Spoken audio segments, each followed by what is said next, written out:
और बात उज्जैन से आ रही एक बड़ी खबर की। उज्जैन षष्ठ दर्शन संत समाज के अध्यक्ष और महाकाल मंदिर समिति के पदेन सदस्य के प्रतिनिधि पर एक युवती ने गंभीर आरोप लगाए हैं। युवती ने नीलगंगा थाने पहुंचकर संत पर दुष्कर्म, छेड़छाड़ और अश्लील बातें करने का आरोप लगाया है। युवती ने आरोप लगाया कि संत रामेश्वर दास ने मुझे नशीली दवा पिलाकर मेरी जबरन शादी करवाई। इधर युवती के आरोप लगाने के कुछ देर बाद ही युवती के एक संत ज्ञानदास महाराज के साथ शादी के फोटो और प्रमाण पत्र वायरल हो गए। इधर युवती और संत का शादी का जो सर्टिफिकेट जारी हुआ है उसमें युवती की उम्र 27 वर्ष और दूल्हे ज्ञानदास की उम्र 42 वर्ष लिखी है। ये विवाह उज्जैन के चिंतामन मंदिर में हुआ, जिसके बाद शादी का पंजीयन कराया गया। इन सभी कागजात को युवती ने फर्जी बताया है। इधर संत रामेश्वर दास का कहना है कि इस विवाद से मेरा कोई लेना देना नहीं है। वहीं सीएसपी के अनुसार युवती के शिकायत आवेदन देकर एक संत पर दुष्कर्म का आरोप लगाया है। पूरे मामले की फिलहाल जांच की जा रही है। रामेश्वर दास जी महाराज मेरे से फोन पे भी गंदी गंदी बातें करते थे। कुछ रिकॉर्डिंग मेरे पास हैं उनकी।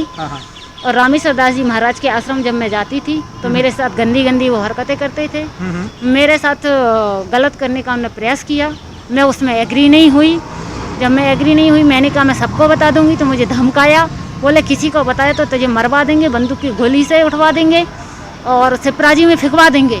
तो मैं थोड़ा डर गई। धमकी में मैंने किसी को नहीं बताया। फिर मैं संत समाज में आई। कल दत्त अखाड़ा मीटिंग हुई, मैंने वहाँ भी सारी बात संतों के समक्ष रखी।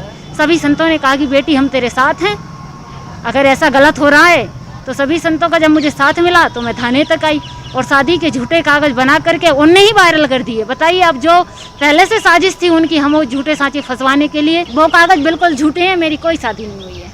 कैसे आपके फोटो भी उन्होंने कुछ खिला पिला करके इन्होंने गौशाला के नाम पे हमसे डॉक्यूमेंट्स लिए, जो मैंने मेरे नंबर से व्हाट्सएप से सेंड किए हैं। अभी भी मेरे व्हाट्सएप में वो नंबर पड़े हुए हैं डॉक्यूमेंट्स लेकर के इन्होंने गौशाला के नाम से और हमें कुछ खिला पिला करके चिंतामन गणेश ले गए और हमको होश नहीं रहा तो इन्होंने पता नहीं क्या क्या करवाया, कहाँ साइन करवाया, हमारी बुद्धि भ्रमित करके। मेरे पास कोई उसका आना जाना है, लेकिन कुछ लोग जो है ये आश्रमों के आपसी विवाद के कारण उसको समझा बुझा के और हमारे खिलाफ जो है जिस तरह का वहाँ उल्टे सीधे बयान दिलवा रहे हैं वो असत्य है, निराधार है। और मेरे से ही उसकी शादी दोनों की हुई, उसमें मेरे से कन्यादान कराया, मैं उसका पिता हूँ, इसलिए मैं उसके संबंधित कोई इस तरह के विचार रख भी नहीं सकता हूँ। और न मेरा उसका आना जाना 5.5 महीने पहले ही उनकी शादी हुई थी और उस शादी की हमने कभी कोई चर्चा भी नहीं करी। उन्होंने कहा था कि अगर किसी को बताओगे तो हमारे को भगत जगत हमारे सेवा नहीं करेंगे, तो हमने कोई बात नहीं करी। लेकिन इनकी पूर्व की जो महिला इनकी चेली थी, 14 साल तक इनके पास रही, उसने आके सब साधु संतों को आवेदन दिया कि इसने शादी कर ली और हमारा आश्रम बेचा। ये चर्चा उसने करी और उसके कारण ये मेरे से असंतुष्ट हुए दोनों कि आपने उस महिला को बुला के हमारे खिलाफ जो है ये हमारी बात को प्रकट किया। बाकी ऐसा कुछ नहीं, मेरा उससे कोई लेना देना नहीं, ना मेरे पास कभी आया और ना कोई ऐसा संपर्क हुआ हमारा। एक महिला है, उन्होंने एक संत के ऊपर दुष्कर्म का आरोप लगाया है। उनका कहना है कि उन्होंने उनके साथ अश्लील बातें करी हैं और उन्हें अश्लील तरीके से छूने का भी प्रयास किया है। तो ये आरोप महिला ने लगाए हैं संत के लिए।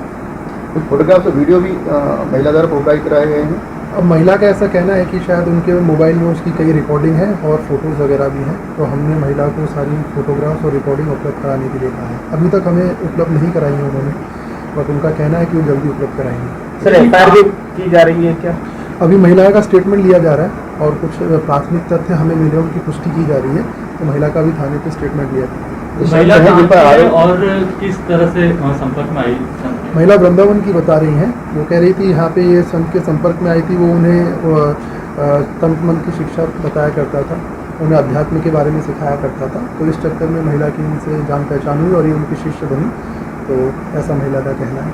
संत कौन है, उनका बैकग्राउंड क्या है, ये अभी हम डिस्क्लोज नहीं कर सकते। और वहीं ज्यादा जानकारी के साथ हमारे सहयोगी अरुण हमारे साथ जुड़ चुके हैं। अरुण, आपसे जानना चाहेंगे आखिरकार पूरा मामला है क्या?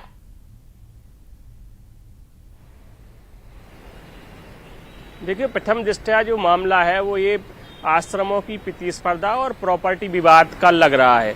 ये जो युवती है ये भी संत हैं और कथावाचक हैं। 27 साल इनकी उम्र है, वृंदावन की रहने वाली हैं। ये संत रामेश्वर दास के आश्रम में इनका आना जाना था और कई कार्यक्रमों में उज्जैन आती जाती रहती थी। इसी दौरान संत रामेश्वर दास से इनकी मुलाकात हुई, उनके आश्रम में इनका आना जाना शुरू हुआ। अब इन्हीं युवती ने संत रामेश्वर दास पर छेड़छाड़ और अश्लील बातें करने का आरोप लगाया है। लेकिन इस पूरे मामले में पुलिस अभी जांच कर रही है और इसके सारे तथ्य अभी तक सामने नहीं आए हैं कि आखिरकार क्या ये पूरा मामला है। लेकिन जो दिखाई दे रहा है, जो बताया जा रहा है, उसके मुताबिक तो ये प्रॉपर्टी विवाद का मामला बताया जा रहा है। संत रामेश्वर दास की जहां तक बात है, काफी बड़े संत है, प्रतिष्ठित संत थे, उज्जैन के महंत थे और उनके पास काफी प्रॉपर्टी भी है। और दूसरे जो संत है वो भी महामंडलेश्वर हैं। तो ऐसे में अब इस मामले की पुलिस पूरी तरह से जांच कर रही है और जांच के बाद ही असल जो तस्वीर है वो सामने आ पाएगी। हालांकि युवती ने आरोप जरूर लगाए हैं,